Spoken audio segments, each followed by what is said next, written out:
I'm going to take this can off and I'm going to flip it upside down.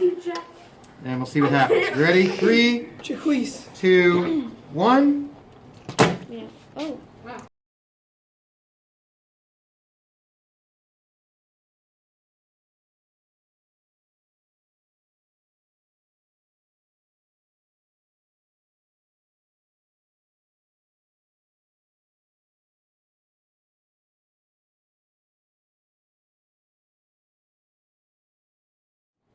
So what happened?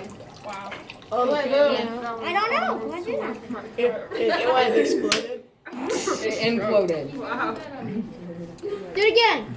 So you could see this can got crushed up. It wasn't from me holding it with it. Try to bring the can back to its original All right. Is everybody form. ready? Yeah. All right. So I'm going to take it off here very quickly and dump it down. We're good? 1, 2, 3. So 3.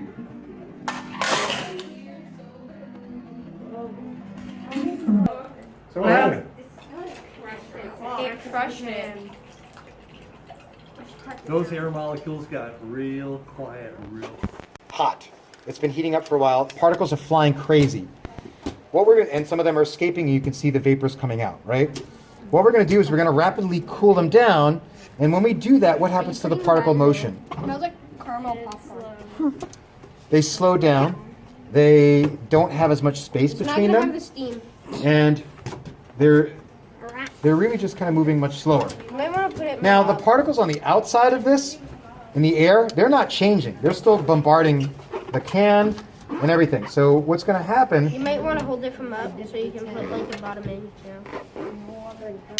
All right, we ready? 3, I'm smart. 2, 1. So I didn't squeeze that. Ew. Looks like there was some of the ginger ale still in the bottom of this one. So what happened?